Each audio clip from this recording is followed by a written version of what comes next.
I was in grad. So my main goal for my career is to keep ranchers on the landscape. So keep our working lands intact, keep them producing animal-based protein. We are able to upcycle nutrients from grass to livestock, sheep and cattle, and put it into a food that is nutritious and can feed our people. In this episode of Voices from the Field, we meet one of NCAT's newest staff members. Danielle Duni recently joined NCAT as a conservation planner, assisting Wyoming shepherds who are working to build profitable businesses and healthy landscapes. Danielle shares her winding career path working with livestock across the western U.S. and her vision for ranchers, as she puts it, finding that interface where we can all work together to build resilient communities.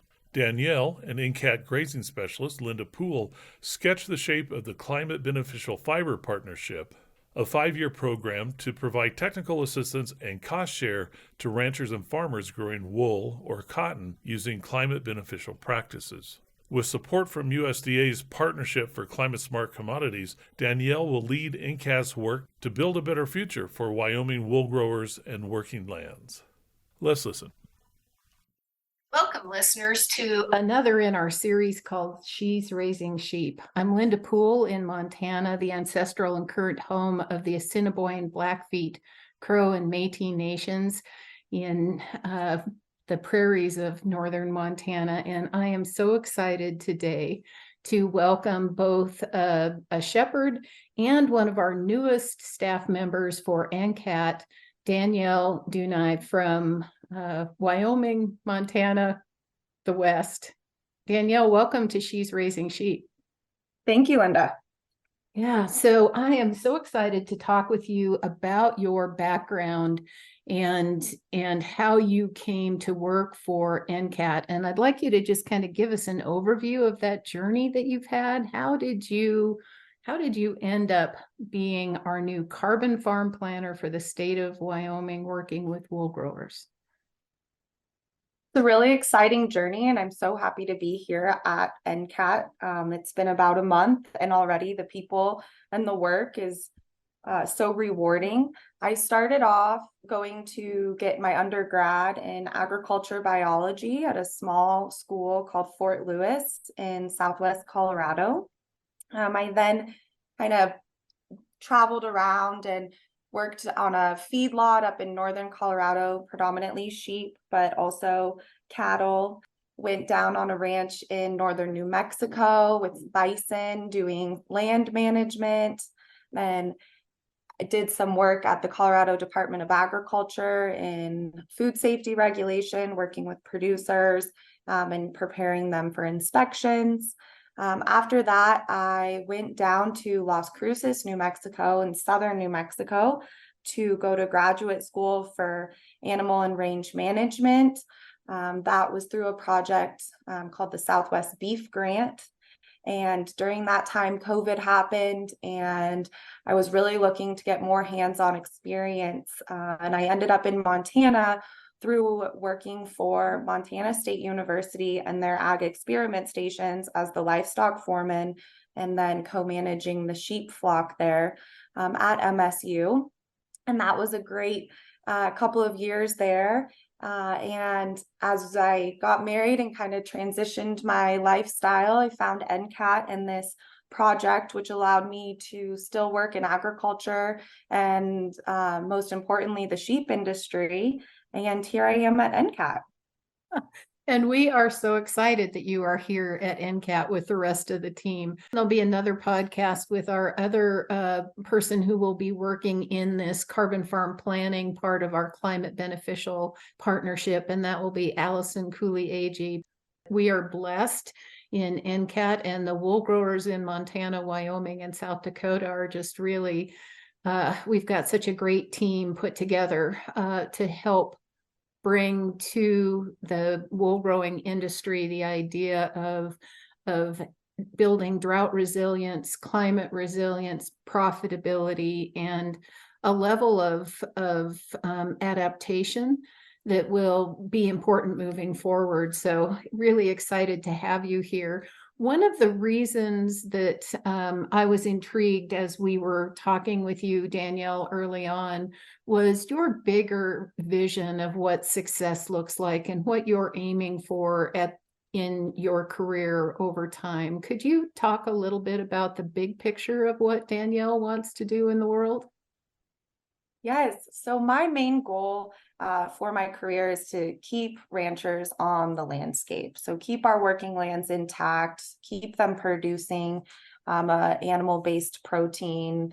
We are able to upcycle nutrients from grass to livestock, sheep and cattle, and put it into a food that is nutritious and can feed our people. And that to me is so important as we move forward and we see kind of this urban shift towards our rural lands. And so finding that interface of how we can all work together and build resilience in those communities. And that comes in a lot of different manners. But I do think that this grant, the Climate Beneficial Fiber Grant, is something that can be a tool in our toolkit in doing so.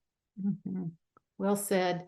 So along the way, you have done your master's work looking at site adapted livestock, and that's something that we talk about in the She's Raising Sheep series is, how do you choose the type of sheep that you raise? And I realize you were working on cattle rather than sheep, but can you tell us a little bit about how important or not it might be to have livestock that really fit your situation and context? Yeah, great question. I think just off the bat, incorporating sheep into a lot of traditionally cattle ranches can open up opportunity for markets and as well as just overall ranch resilience. But on our Southwest Beef project, we were working with Criollo cattle that come from the Chihuahua Canyon of Mexico.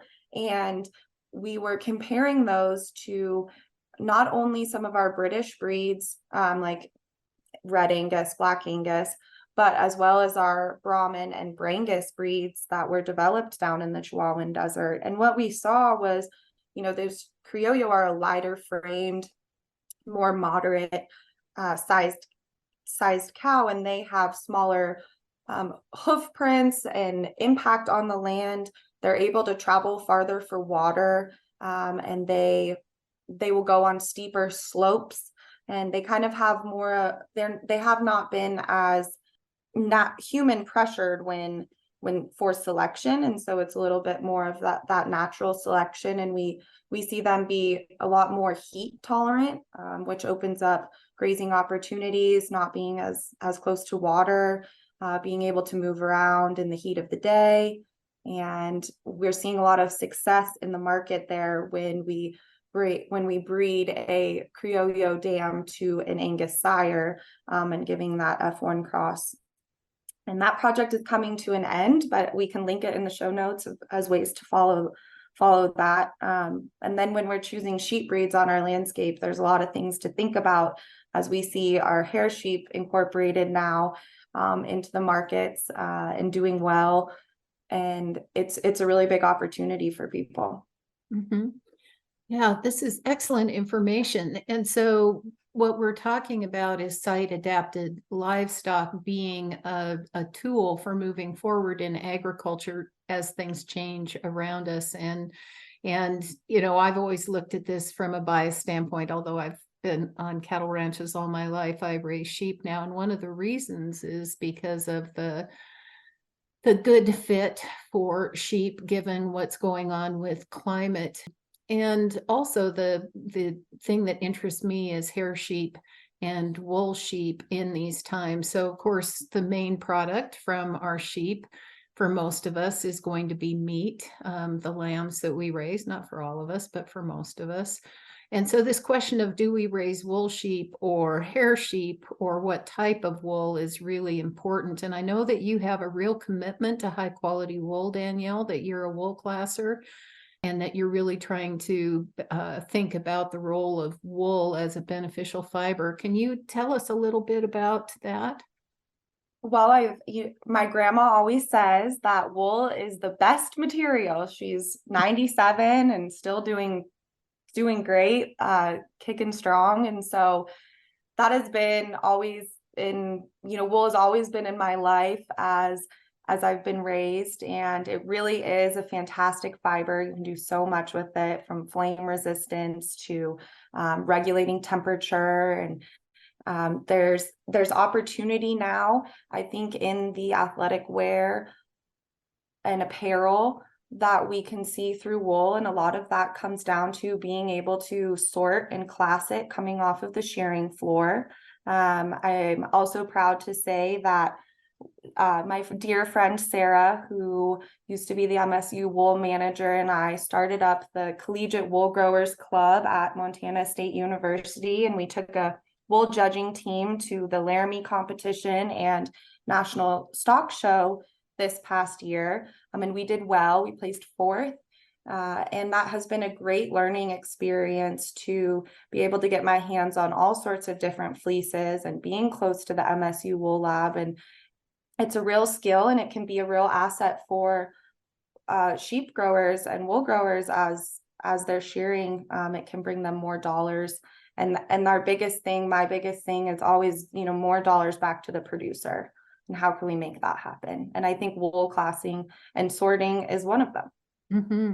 Yeah, it's a big part of our climate beneficial fiber project. I wonder if, Danielle, you wanted to take a little bit of time and kind of sketch the framework of our climate beneficial project, a $30 million grant from the Partnership for Climate-Smart Commodities. But what does that mean in our particular project, and to you as one of our key people working in the Northern Great Plains?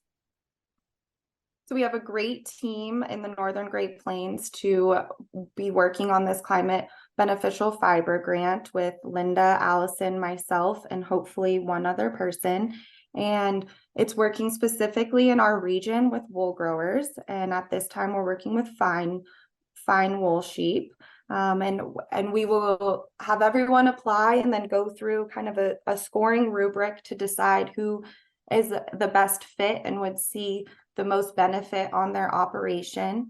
Then my job as the carbon farm planner is to work closely with that producer to come up with a holistic ranch plan that really has a soil focus and how can we keep carbon on the landscape, and in turn, that is really the driving force of all life. And so there's a lot that we can do when we're carbon focused, and what we're using is the NRCS practice codes to make that happen. And so the process is that we will go on ranch with the producer and ride around and learn your landscape, help map it out, and then go through these practice codes. And some of those are, prescribed grazing, crop system grazing, looking at different applications for seeding, hedgerows, windrows, and all sorts of different areas. And then we're able to quantify that through a USDA tool called Comet Planner and Comet Farm that gives us a estimate of the carbon sequestration and greenhouse gas benefit that we can then use and show the rancher what a powerful tool they have on their landscape that is their soil and their practices. And we go through those plans and help them implement it, and are able to provide funding to make those projects happen. And then their wool is then stamped as, when working with the Fiber Shed project, as a climate beneficial fiber. Yeah, and so once it has the stamp of climate beneficial, what that means is that the producers in the Northern Great Plains would be able to choose whether they market their wool through a climate beneficial flow through that's built by Fiber Shed, which is our main partner in the program, or be able to continue to market in their own way. And so one of the things that I'm really excited about for this project is the idea that, the staff that we have working on this, you, Danielle, and Allison, and the work that I'll get to do with it, it's really landowner driven. And starting with what the goals are of the producer and all of us. And I'm sure you felt this at Montana State University too. The last couple of years of drought have been really hard on the industry. And ironically, you know, when floods happen, that's hard on the sheep industry too. And so a big part of this is going to be learning from producers what they already know, and helping them achieve some of the things that they want to do on the land that are beneficial. You know, it's in a carbon farm context, but that also means it'll be beneficial for building a better water cycle, a better mineral cycle, better profitability, more stability on the land for the operation. And I've heard, you know, when you say that your goal is to keep livestock producers on the land, I think it's such a natural thing to have you in this position, Danielle, because, you know, I've been raising sheep in this part of the world for a while now, and having technical assistance where people can visit you on your farm or ranch, talk with you about the work that you want to do, help you with ideas of cost share, and then follow through with implementation. It seems really exciting. Is there something that you're looking forward to the most in this project that will be lasting through the spring of 2028? Yes, we have our 5-year commitment to this project. And the thing I'm most looking forward to is really learning from the producers. They're the expert of their operation. They're going to be able to have a very deep understanding of what's going to work and what's not and why. And I look forward to, you know, really listening and being able to make decisions as a team and a unit, and all the things that they can teach me, because they've been on their landscape, and whether that's in the high desert or, you know, their grazing allotments, they know what's going to work best, and we look forward to that partnership. Yeah, another piece of the story that I've heard of your shepherding journey, Danielle, is understanding the importance of some of the industry associations and your leadership of young professionals in the International Society for Range Management. Could you talk a little bit about why you want to do that, and what you think that brings to Woolgrowers and to NCAT and to Western producers as, you know, in whole? Yes, so I am the president of the Young Professionals Conclave this year with the Society of Range Management, and I got involved with the Society of Range Management when I was in graduate school, and immediately felt like I found my people. I thought it was so, you know, we started off just in New Mexico, and I had the opportunity to go to the annual meeting and present some of my research, and it's a large meeting, you know, 1,000 people or more.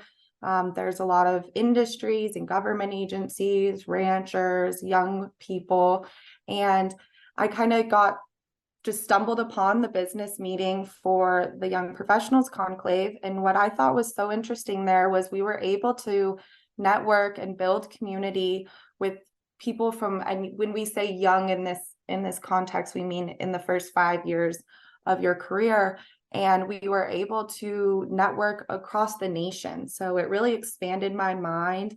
And then just a fun story, when I moved in to the Ag Experiment Station Ranch House, there was actually an individual living there that was part of the Young Professionals Conclave. So it really just allows you to have connections and a friendly face wherever you go, mostly in the West. And what that can do for our wool growers and our producers is it just makes me a stronger professional, because I have a network of people that are, you know, learning and up and coming on what's going on and the new tools and techniques through agencies or on ranches. Some of us are working on climate-smart projects. And so it really just makes us stronger. I think it takes a village, and this is one way of doing that. Well said. Yeah. So I want to circle back just a little bit to your life with sheep. I wonder, it's a very different thing to manage a university flock of sheep than what most of us are doing with our own flocks or flocks that we manage for commercial producers. that aren't universities. Can you tell us a little bit about what your job was there and some of the most important things you learned as you went along? Wow. So our team and at MSU on the livestock operations side really does it all, from plowing snow, putting up hay and straw, running irrigation, calving. We shed lamb. We support the classes and move animals around for research and work with the grad students to figure out the best way to make their project hopes and dreams come true. We're busy and troubleshooting our own waters, and was a great experience. Some things I would say, a lot of things are similar on the MSU sheep flock to your producers that are taking a lot of data, say if they have registered animals or they're in the NSIP. We really try to stay as aligned with what our commercial operations are doing, because that's the goal of that flock, is to produce research that can support our Montana wool growers. And so we stay current on what they're doing and how we can support them. You know, we have a sheep herder, Raul.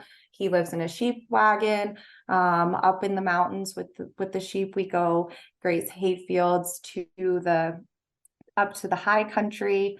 And like I said, we shed lamb. So that's where a lot of our labor coming in there in April, looking on pushing that back to maybe support those lambs coming onto more green grass and a little bit nicer weather. It's been a cold couple of springs, so that's something to consider. But overall, we really try to align with our Montana producers to be able to support them best as the university. For decades, NCAT's ATRA program has been the trusted place to find practical and cutting-edge answers to sustainable agriculture questions. But what if you're the one with the great idea? The forum on ATRA's new website connects you with other farmers, ranchers, and land managers who are sharing their practical know-how. Stop by at atra.ncat.org and join the conversation. Mm-hmm. So tell us about the breeds that are raised and the age structure, and are you breeding ewe lambs, and what age do you sell your ewes? Just some of the basics like that. Yeah, so at this time we aren't breeding ewe lambs. We have 5 different breeds in the MSU sheep flock. So Columbia's, Sam's, which are your South African Merino meat breed. We have Targees, Rambouillets, and then our Western Whiteface, which we run as a commercial group. They come into the barn around March, middle of March, end of March for shearing. We then keep them close once they've been shorn and put them on feed. They lamb out for about 45 days and then slowly get turned into the low meadows with the nice grass close to the barn in case we have those late storms. Then around the middle of June, we bring everyone back and we start to give some vaccines, and we get milk weights because we run the NSIP flocks and take rams and ewes to the Montana ram sale. And so it's important to have those data points to quantify how the herd is doing and, you know, how we can better manage the flock. Then we send them back up to the mountain and bring them down for weaning. Similar to what your other range folks are doing, you know, we just wean right there. We'll send some of the ewe lambs into town because Red Bluff is out as the range operation, and then there's 2 operations located in Bozeman. They'll come in to Bozeman and graze, giving those ewes a little bit of time to bounce back from milking. Traditionally, we have had our bucking around November, and we buck in a lot of different groups because of those breeds, and it's important to be able to track you know, who is a Rambouillet, who's a Targhee, you know, put those Columbia rams a couple pens over because they will jump. It's just what they're good at. And we raise the yearling rams and take them to the Montana ram sale, and in the past couple of years we bring a few pens of ewes, which have seemed to do really well. And we just pride ourselves on kind of the range type sheep that we have, and looking at different ways to make that more efficient. And whether, you know, a big struggle that a lot of people are having is always labor and predators. And so how can we be more efficient in the lambing barn, and what does that look like?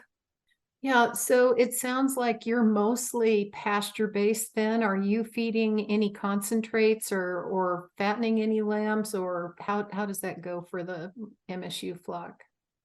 We are mostly pasture based, yeah, unless they are coming in for bucking.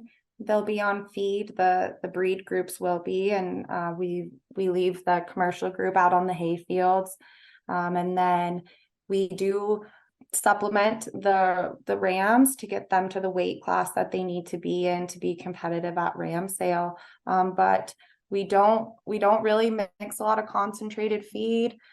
We do on the cattle side and background some steers and use them for research projects, but we're mostly pasture based, and we'll send them right through the traditional market. Like here in Montana, we use pays a lot in our headwaters sale barns. How about the wool marketing? What type of a wool clip do you get? I know I went to shearing school there, so I'm kind of familiar with the shearing floor. And I've sheared some of the MSU sheep, not happily when I got to Columbia. Holy smokes, those are big sheep. But what about the wool side of the MSU flock, Danielle? Yeah, so the wool side, we have the crew from the wool lab come and they'll sort in class and full table skirt, which is where you throw the fleece once it comes off of the shearing floor, and you pull out anything that might lead to a lower price in your wool. So you kind of go around the edges, ensuring not to pull out too much and affect your fleece weight and your yield. We also weigh every fleece on that comes off of the shearing floor, so we have that data as well. The wool clip that we put up is around the 21 micron, so fairly fine, and it goes in big wool packs, and that gets sent to center of the nation in Billings, and we kind of sit there and wait until there's a price that everyone can agree on, and then sell it. Yeah, similar to a lot of us up here. In your journey of learning how MSU likes to do these things, the idea of using the National Sheep Improvement Program and the expected breeding values or progeny differences, EBVs or EPDs, depending upon whether it's sheep or cattle. Can you talk about how important you see that being to like a family scale operation? Do you feel like it has value? And if it does, how does that affect the work that you're doing as a shepherd? I think it really comes down to what are your management and flock goals. There can be so much benefit from using NSIP and really tracking your EBVs, but with that comes a lot of data collection. And so you really have to have good systems in place, and knowledge is power, and it's easy to collect all the data, and then it's another thing to go through and really make that a usable resource. And with limited time that most producers have, that has to be efficient. And so I think there's a big opportunity for people to really maybe sit down and help producers go through that data, and they're fully capable of it. Do they have the time to make their operation productive? But some things that you can benefit from using NSIP is you're able to track a lamb to a ewe, so you can see, did she bring back a lamb? Did she bring back both lambs? Did she wean 100 pounds of her weight? Like, we really like to see in some flock goals.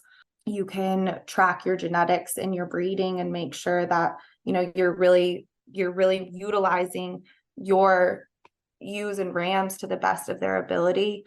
Something like I mentioned that's tracked on those EBVs is your fleece weight. So are you being the most efficient you can be with the animals that you have? And there's a lot of opportunity there. You just have to make sure that that's the best fit, and that you have the proper time to not only collect the data, but to utilize it. Yeah, it's another thing that makes me so happy that you are working with NCAT, Danielle, is what you're talking about is a really practical approach to staying in the business and taking care of your land and being able to pass it on to the next generation in your family. Because these decisions about site adapted livestock and how do you market your wool, and is it worth it to collect the data for EBVs? You know, are these practices that we want to do on the land to improve the land? How can we afford to do that? And when will we get a return on our investment? It's one of the things why I'm so excited about this project and how we will bring it together on the ground. I wonder if you could paint the picture of complete success for this climate beneficial wool project. So what we're doing in the Northern Great Plains, but we should tell people you can go to the fiberpartnership.ncat.org and you can read all about this and apply to the project if you fit some of the criteria there. If you're raising cotton in the South, or wool or alpaca in New York, or climate or cotton or wool in California, and cotton in the Deep South, sheep up here. It's a very complex project, but I would like to hear what complete success would look like for you in our Northern Great Plains part of the project, where we're working with wool growers in Montana, Wyoming, and South Dakota. What a big question. I think that complete success for this climate beneficial fiber project, to me, looks like being able to successfully get all of the funds that we have in the hands of producers and get them implementing practices that they see as having huge buy-in and benefit for their operation. And again, building that resilience through these programs. You know, it's not the grants aren't going to save our industry or save our working lands. It's really the people and the time that they're spending and the practices and innovation that they're willing to maybe see things through a different lens, or just be adaptive in general, which I will say, I think that the wool growers in particular are, some would say stubborn, other would say resilient, but they keep fighting, you know, and really, no matter what, they really try to hold on to what they can and hold on to their animals. So getting as much money